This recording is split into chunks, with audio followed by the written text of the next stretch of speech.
Hi everyone, welcome to another episode of Weekly Digest with Fibonacci X. We are at week 25, 26 of the calendar year, so almost a midpoint of 2025. It just seems like yesterday we were in January, just week one, but it's week 25, 26. Wow. So this week we'll be discussing, as usual, few deals from the India startup ecosystem. We have roughly three late stage deals and then early stage deals and growth stage deals as well. And the idea will be to understand in what context this funding has been done for this company. What does our team think about the future of this sector, this company? And also, maybe in some cases, we also benchmark some of these companies versus their competitors and how is the story looking like, right? So that's where we are. So we start. 29 startups raised funding in the last 2 weeks, out of which 21 of them were in the early stage, four of them were in the growth stage, and three of them were in the late stage. First one, let's take GIVA. GIVA is an interesting one because we are actually currently working on this lab grown diamond space where because one of our companies we are accelerating 6C is in the lab grown diamond space, right? And during those last few months, our team has spent a lot of time on fine jewelry, including LGD, not limited to LGD. So we also looked at silver, gold, other kind of jewelry items, right? And Jiva just raised Series C, led by Craigs, which is a uh, Indian indigenous private equity fund, and existing investors like Premji Invest, Epic Capital, Edelweiss, all these guys also participated in the round. I think what they had targeted, I think right now they raised 530 CR, roughly 60 million at 460, 470 million valuation, which is significant jump. I think the last round they raised was around 2000 crores, which is almost like half of this. So it's 2x jump in valuation. And what they're planning to do now is basically expand both offline and online and also broaden the lab grown diamond space, which is currently 20% of their revenue, right? And they also want to do fine jewelry, more of it. Uh, and LGD will be a major area where they will be expanding, taking it from 20% to a larger, piece of the pie. Currently, if I look at their footprint, they have roughly 240 to 50 stores, and they want to open another 140, 150. That's what they have told the investors. Now, what is interesting is that majority of these stores they are planning to open in tier two, tier three cities, right? Uh, and if I look at other companies which have gotten funding recently, let's say Okera or let's say Limelight or other lab grown diamond companies. Okera, I think just did Series B the week before, or we may have discussed it in the previous episodes also. A lot of them are going to tier two, tier three towns, right, to open these stores. So that just further validates the thesis which Fibonacci X has about consumption in Middle India in tier two and beyond. So a lot of capital is being being deployed currently in capturing that real estate. Basically, who has the maximum number of stores, right, in those towns, so that if you're first, then obviously you have that number of people visiting that store also compounds. So it's not only increasing the number of stores, but getting more people to visit the same store. That's another way of looking maximizing revenue, right? So what this funding is for to capture those strategic real estate pieces in the prime areas in those towns so that you have that advantage, right, in the coming years. And if I look at their financial performance, I think last year they probably did a revenue of around 250 CR, 260 CR, and with the loss of 59 crores. probably as a function because they're investing into new stores. So when you invest in new stores, there is usually a lag effect, right? It's usually 6 to 12 month period, and after that, that store starts picking up, right? Then you build that captive audience, and that awareness is also there, right? You do a lot of in-store initiatives, other initiatives to bring people to those stores. And this is same for everyone, right? Even if a new Tanishq stores opens up in a town, let's say in tier two towns, it's not going to go, all engines roaring from day one. It's going to take some time. They will have to do some local initiatives to bring people to that brand, right? Because in these towns, mostly people are so accustomed to going to their familiar, smaller jewelers, which are more relationship based, right? So, for example, uh, my family is from tier three, and so they usually will go to a person who is familiar to them, right? Who has sold maybe gold to my mother or her, mother-in-law or her mother or somebody like that, right? And these are very trust-based relationships, right? And so it's not easy to get them into a new store, right? And also they get a lot of favorable terms, credit terms with these relationship-based jewelers, right? They will give you, in case you have a wedding in the house, they can give you one credit, etc., and come up with these creative financial structures, right?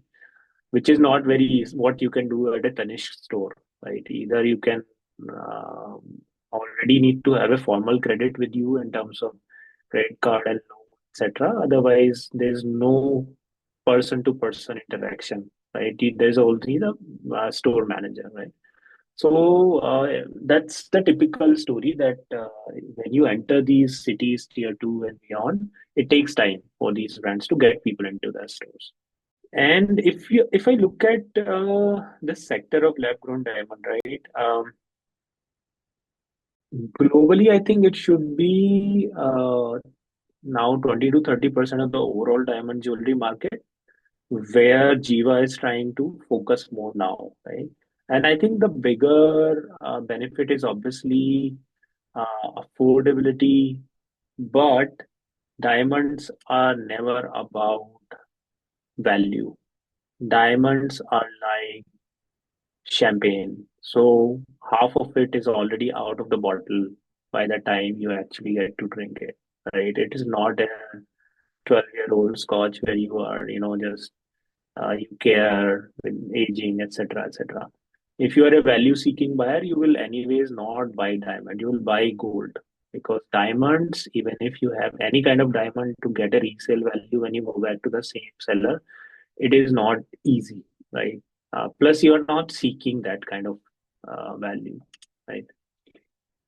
And if I look at, let's say, the rival brands, right? Let's say we look at Bluestone, which is now a public limited company, which was backed by Excel and Kalari. And if we look at Carrot Lane or Melora, I think all of them have significant Melora, I mean, probably 30, 40 stores, but otherwise, Bluestone, Jiva, and Carrot Lane, all of them have 200 plus stores now, right? Obviously, number one is Carrot Lane, which has 270 plus stores, and then Bluestone and Jiva also, Bluestone roughly 190 and Jiva 240 stores, right? And so it's an interesting story. What I would believe that they are also now working or sort of getting close to the IPO. That will be my guess, and I'm not sure if they have already filed the paperwork. But this is where they're headed, right? In terms of what the future for this industry looks like, I think a lot of these players are now focusing on lab grown diamond as a share of their overall pie. Even Bluestone, I was reading there's some, DRHP, etc., which they had filed. There's focus on fine jewelry, including LGD also, right? So that will be interesting how this shape evolves. But treat it like a regular offline retail play. I mean, obviously there is a angle of customization, consumer technology, supply chain, all those things you can optimize. But the large piece of the equation is the infrastructure, real estate infrastructure cost, right? Setting up the store, inventory, etc. That can be managed because as you grow in size, you have leverage over suppliers, right? You can get more favorable terms. So your working capital challenges are not as they are as if you are in the 0 to 1 journey. If you are doing few crores in revenue, obviously you don't get any favorable terms, right? So I'm just happy that there is an indigenous India-based PE fund which has India-based LPs has funded a company like this, and now this is going towards IPO. So good to see this progress, I think, from my side. So I think basis your basis the plan that Jiva is trying to expand into tier 2, tier 3. So last month I was also traveling to Prayagraj and a couple more surrounding cities. So what I noticed was there was limestone in Prayagraj, even though there were no other brands which were focusing on lab grown diamond. But there was a store in the main commercial business district of Prayagraj. They had a limestone store. So maybe that's Limelight. how the limelight, sorry, not limestone. Yes. So there was Tanishq, there were more brands as well, but since we have been researching about the lab grown diamond industry, so the one that caught our eye was Limelight. Let's move to the next one. I think I can go with the Coratia Technologies. It's fine, yeah. So before we come to Coratia Technologies, I mean, we have all seen the recent Pakistan-India war, right? And there was no doubt that we had superiority in the airs. Like we had good drone strikes, which were not intervened by Pakistan, while we could intervene or shoot down apparently Turkish drones, which Pakistan got, right? And a lot of things were at play, which gave rise to the debate that India is doing very well in terms of technology. So a good part of that appreciation goes to Indian government, which I think opened doors for drone technologies, I think way back in 2020 or 2021, if I'm correct, where the policies and laws were such that companies in India were given free hand to make drones, and that led to the rise of good drones, military drones out there, right? Similarly, there is one segment which is very interesting, and that is called the underwater robotics and defense technology sector. It is an upcoming sector in the defense, I would say, industry. I think US, if I'm correct, US Navy allocated almost $600 million to underwater drone systems last year. And following the footsteps, I think India is also trying to make indigenous technology in this. They're not trying to get in people from outside, tech from outside. They're trying to build in-house technology, right? So coming to that, Coratia Technologies, I think, is a good leap for India's underwater robotics and defense technology sector. Uh, if you watch Shark Tank, you would have noticed that they in Shark Tank India season 3, they secured almost 80 lakh rupees for 1% equity from the founder of Oyo Rooms, Ritesh Agarwal, which I think this was just before the current deal, where they secured 17 crore rupees, almost $2 million in a pre-series A funding from MGF Kavach. MGF Kavach is a SEBI-registered company, category 2 AIF fund, a venture fund. Interestingly, MGF Kavach is, I think if I'm correct, MGF Kavach isn't just a check writer for any industry, the policy adjacent and focus on frontier autonomy. So like they are trying to invest into a lot of defense based startups. Now coming back to Coratia Technologies, when you look at the profile of the startup, it's a very university-driven startup. Like the graduates are from NIT Rourkela in Odisha. It's an Odisha-based startup. The founders are Devendra and Vishwajit, who left their high-paying corporate jobs to start this, and they were highly supported by NIT Rourkela, and it began with a 1 lakh seed investment, and now they've grown to a stage where they're able to test out the product MVP. They have two product lines right now, specifically AUVs, which is autonomous underwater vehicles. And second one is, I think it's called ROVs, which is remotely operated vehicles underwater. And the application is mainly for underwater infrastructure maintenance. And I think the main one is obviously for defense reasons. So very interesting startup in a very niche segment, which is growing. I mean, given the push from government in recent times for drone technologies, I wouldn't be surprised to see other startups coming up in this segment, especially for underwater drones. I mean, India has 7,500 kilometers worth of coastline, right? That's a huge, huge coastline for a country of our size. And we got to protect a country. We need to have a lot of mechanisms in place, infrastructure in place. A good move towards that. Um, Now, coming to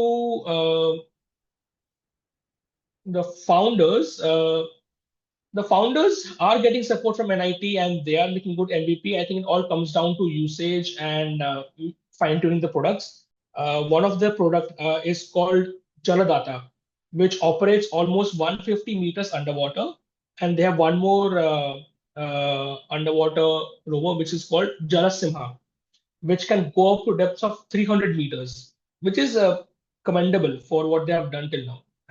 That's something good. Mm-hmm. And I can see this sector growing. It's just about fine tuning the mechanism, the technology, and the use case of the product.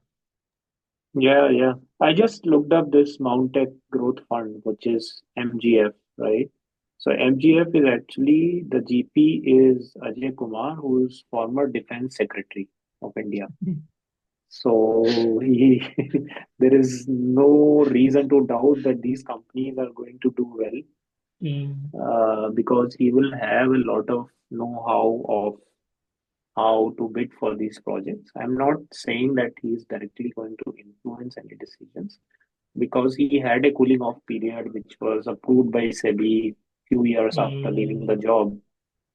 But his knowledge will come in handy because he will know that as part of being self-reliant and defense, what are the areas which Comet is focusing, and also enabling those connections to for the portfolio company, right? So in this role, I think he will be able to add a lot of value because he knows the workings of the government. So that's a good way. I think more such people should come as GPs so that these companies can get a head start, true. right? So, I mean, if whatever he is doing is legally allowed, he did the cooling off period and he's floating his fund. So I don't see a problem with it. We shouldn't doubt the intentions, but just because he's a subject matter expert also because he has been a defense secretary. So I think a lot of these he will have a very interesting way to help his companies by giving them insights. Okay, these are the areas, these are the challenges when you go for a government contract, when you apply for a tender, when you submit a RFP, right? So let's see what other companies they back in future. But that was interesting, so I just mentioned that. So the next startup that we'll be talking about is Skippy.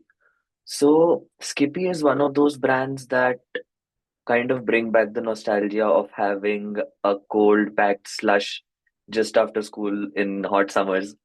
So one of those brands which I used to have in school was Fruit Chill. So I think Fruit Chill was a brand which is I think from 2009. So I think that is one brand that I would directly say would be a competitor for Skippy. So Skippy is a Hyderabad based ice pop brand which has raised approximately 1.4 million from Surya Family Office. So the reason why they have raised it directly from the family office is that the investors have matlab, plan on helping and supporting Skippy to help the company establish a footprint in Middle East. So for Skippy, I would say this would be a great initiative because the brand is standing out basis its 100% natural, preservative free, slush based ice pops. So unlike traditional pop players like Fruit Chill, what they're trying to do is since the healthy and clean label market is increasing with brands like The Whole Truth, Go Zero in the ice cream segment. So what they have done is they are also trying to offer ice pops which have cleaner labels, safer ingredients, and they are targeting health conscious parents and kids. So I think this brand had appeared on Shark Tank season one, where it had secured approximately 250, 250K from all the six sharks. And since then, the company has claimed that, the revenue has grown from a monthly sale of 5 to 7 lakhs to several crores, approximately 40x, which I would count to around 2 to 3 crores per month. Right now, they have their own vehicles where they are offering the ice cream, so they kind of have a similar model, but instead of it being a push-up cart, it's kind of like an electric bike, and they are available at approximately 15,000 to 20,000 outlets pan India. Okay. And what is the competition like? So Skippy would come under the ice cream segment, but if I would to name a direct competitor, then it would be a vintage brand like Fruit Chill and some unorganized players who are popular in their own cities. I think next one we can talk about is GoKwik. I think GoKwik raised uh, 13 million in fresh round, led by RTP Global, and currently it's valued at 450 million, and which is I think roughly 50% jump from the last round, which was in 2020, right? So it's been 5 years. So it's a sharp jump, but then the time period is also 4 5 years. So not that much if you think of a typical fintech funding cycle, then that's much sharper, right? Um, and what they're trying to do is basically expand into UK, Europe, US, and Latin America. Currently, I think they are doing about $2 billion in GMV with about 12,000 odd merchants. And they're growing at about 20% uh, growth rate. I think last quarter they grew at 20%. And their revenue, I think last year was around 110 CR, 120 CR. But they're expecting to double that in the coming years. And what they are now doing is basically focusing on making their checkout process powered by AI.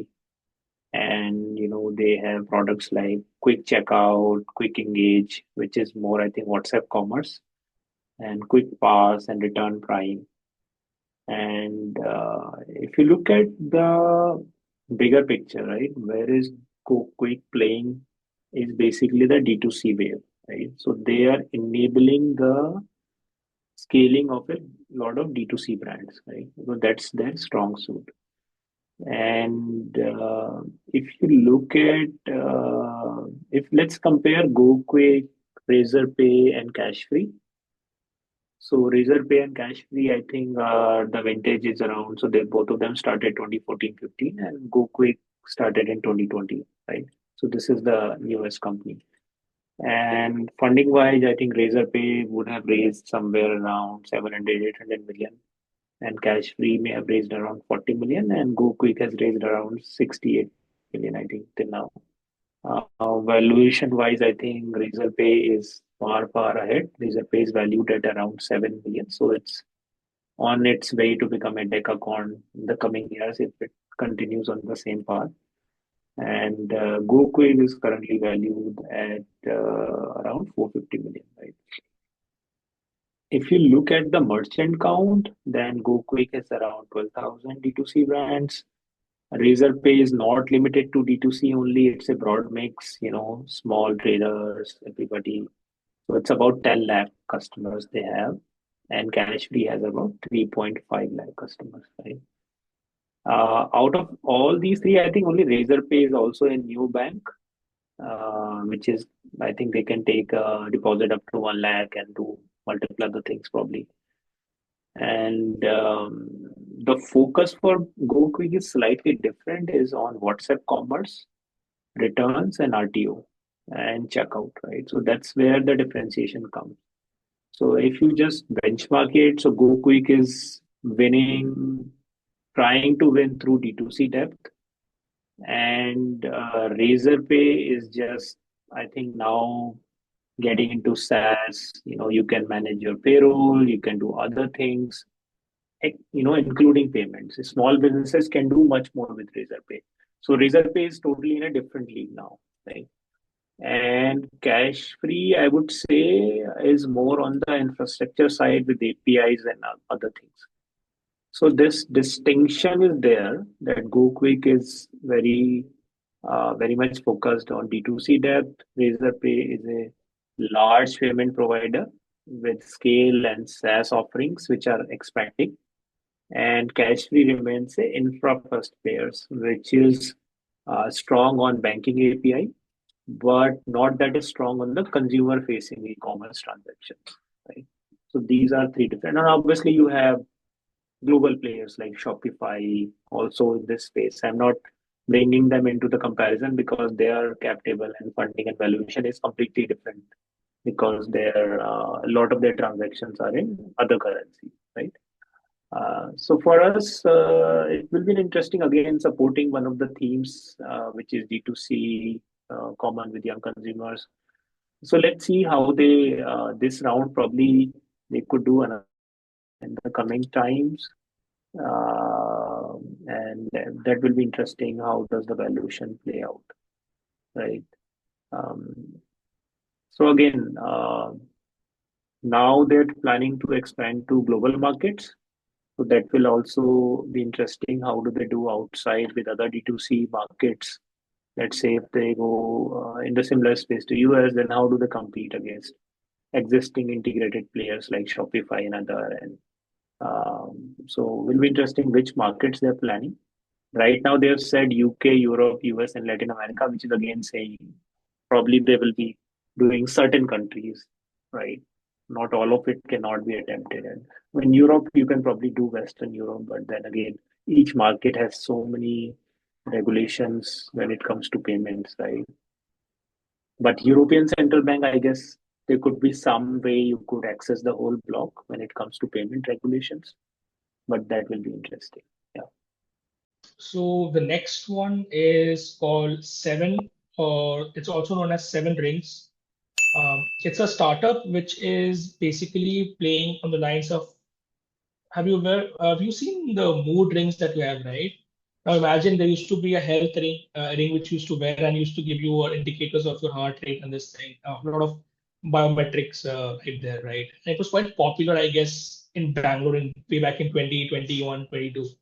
So now people are coming up with something called a smart ring that is NFC enabled, which means near field contact. You can make payments by just tapping your smart ring on maybe, I guess, a scanner in this case. So Seven is basically a Mumbai-based fintech led by Vijay Kupchandani, Mahik Sabla, and Karthik Menon, who raised almost 4 crore rupees at a current valuation of 54 crore. This is a pre-series A round led by venture capitalists and Anchorage Capital. And I think Viner is also joining in. This is a rise from the previous valuation, which if I believe was a 75 lakh rupees 3% dilution in Shark Tank season 4, which valued the company at almost 7.5 crore back then. So it's a good jump in valuation for a pre-series A round. The product itself is something which I think of how can it be sold. It's NFC enabled 7 ring. So you tap to pay. There's no charging, there's no smartphone, no PIN. It is certified by RuPay and MasterCard and tied to UPI wallets via LiveQuick, which is an M2P fintech company product. Their target audience right now seems to be obviously the UPI users, right? But that's like not the exact target audience. The target audience would be someone like 25 million daily metro goers, like someone who's traveling through Delhi Metro or Mumbai Metro or Bangalore Metro, or someone who is in a quick to go, doesn't want to take out their card or UPI and wait in the line. In those kind of situations, I see them doing very well. So someone who is a traveler, who is a consultant, who's daily traveling back and forth, I can see them buying this and using it day to day, right? And when you look at the competitors, like they are mostly global. For example, the competitor list here would be someone like Tapster, based out of Sweden, Kering out of UK, Europe, Pure Wrist out of US. They all have NFC wristband or a ring. What kind of worries me is the sales that the established competitors are doing right now. It's capped at $1 or $2 million for each one of them, right? And they have been there in the market for a period of time. So when you look at something like seven rings coming into Indian market, good design. I look at the ring; it's very beautiful black. People might buy it also, but am I going to spend the extra bucks to like buy a ring and wear it for me living in tier two cities? Maybe not. I don't see the use case. I think the use case heavily depends on the infrastructure that they're talking about. The metro, right? I mean, I can imagine if I was staying in Delhi, I might have bought it. I'm not sure if I was living in Delhi, if using metro every day. But living in something like, let's even Bangalore, where the metro is not laid out, the foundation is not there, the infra is not there to be used that quickly. I might not buy it. I'm definitely not buying this thing sitting in Baroda where I don't know how will I use it. Like, is it going to be a good use case for me to buy this? No, maybe not. So it's a very advanced play, and I think definitely the enthusiasts of tech will buy this in tier one cities. The youth between 25 to 30 with good disposable income, a city with a good infrastructure where you can use this thing fluently. Uh, I think the main challenge comes back to infrastructure and people who are going to buy it for the use case. That is what I see. Coming to how they are good, it's the ring is good. It's IP68 ceramic. If I'm correct, IP68 is dust proof. I don't think it's waterproof. That's IP66. I'm not sure about that. Um, they are, if you look at their strategic play, they're tying up with metro stations in India, which makes sense. They are tying up with Amazon. They have a revenue model where they're trying to earn through POS interchange in metro tie-ups. And they're beta testing their NCMC, which is a National Common Mobility Card. So could it be possible that they might come out with a national card also? I mean, I think it seems like a very intricate play with the metros out there in India. Uh, I can see why they're going for it because India is, I think, the number one real-time payments market globally. So if you can bring something into the market that taps into the growing UPI ecosystem, it's very beneficial. I think the barriers, again, when I think about it logically, is the infrastructure, in which city you are living, what kind of consumer you are, is the main barrier there. And I mean, there again, it's interesting to see how it grows in the near future. Like, I'm very interested to see Yeah. how the sales will be in the coming years. IndusInd Bank has a ring which you can wear now. Wow. You have a mobile sticker to make the payment. You have a watch clasp which goes on your watch through which you can make a payment. So it's not only why would I trust them versus IndusInd ring, A I'm bank, going to correct? get Like, this one. It comes in small, medium, all sizes. And the issuance is only 299. Similarly, Kotak is doing wearable payments on their website. Axis is doing wearable payments now. Bank of Baroda is coming with wearable payment devices now. But IndusInd definitely has a kudos to ring. them to basically try this. Again, I mean, just interesting to see how traditional companies are adapting and Entering the market. using these rings. Right? Have you And ever come across someone who is actually wearing a ring? I mean, for these, funnily, I've so never seen yes, so anyone. I have seen so people use Apple Pay and all this for some time. It is what it is tapping, right? Either you tap through the phone, Hmm. you tap through the ring, is same thing, right? It's just tap. It's contactless payment. So it will depend, right? Some people would adapt it. Some people may still prefer using UPI. There is not really just scanning a QR versus tapping. Like, what is the difference? I just need to enter my PIN. For small transactions, it may matter.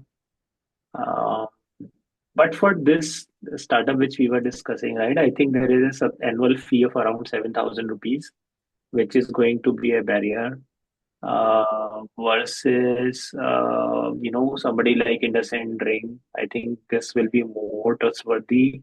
Money is Yes, about yes. trust always. So, and Kotak and all these players are coming with wearable payment devices like watch glass. Mobile sticker, I think, is much better for someone like me. Like, I wouldn't mind it, just a mobile sticker. And just if I was already scanning, I can just use the sticker now to pay, right? It's just on the back of my phone and just Just turn it convenient. and just, yeah, show it. Yeah, Correct. yeah. And then the pop-up will come on the app, and I just need to put approve and all those things. But this subscription model, right? I'm not sure if it's sustainable in India, right? How many people are willing to pay 10,000 rupees every year to have? I mean, it's just, I would say some of these are habit forming, some of these are fads, right? Which will die after 3 months. Right? Some of these accessories, okay, let's get it, and then after 3 months, nobody's using it, it's lying somewhere, right? But sustained usage, I am still doubtful. Let's see. I'm open to learning more about this. But let's try. I mean, you guys should also try to get something. Don't pay anyone, but see if your bank has kind of wearable payment tech available. Kotak has it, IndusInd has it. I'm sure other banks are also going to apply. So the next startup that we'll be talking about is FlipSpace. So I would say FlipSpace is one of the more interesting startups that I came across today. So FlipSpace is a commercial interior designing startup that has raised approximately 6 million from Asiana Fund, which is a fund of from the co-founder of Asian Paints. So I would say that this is something that, like, what FlipSpace does is that it helps companies as well as individuals design and build their own office, commercial spaces, even their home using VR and AR technology. So they are using 3D software so you can see and walk through your new commercial space or your for your new office before it's built. So it's kind of like, I would say the first thing that I could relate to it would be what Lenskart had done, where you could try out your frames before you order them. So it's kind of like that. And I would say it stands out in terms of its competitors because nobody else is doing it for the commercial space. So there are competitors in the global aspect, but in the Indian market, I have not come across any brand which is doing a similar thing in the commercial space. Yes, in the interior designing for homes, it has been done. But in the commercial space, I think it is the only player right now. So FlipSpace has done, matlab has helped Regus, I would say, Coworks, and many more offices in India as well as the US, which I can see. So they have a full stack platform where they handle everything from planning the design to buying the furniture to actually building and setting up the whole space. So you don't actually have to be involved with multiple people who are getting each aspect of your project being completed.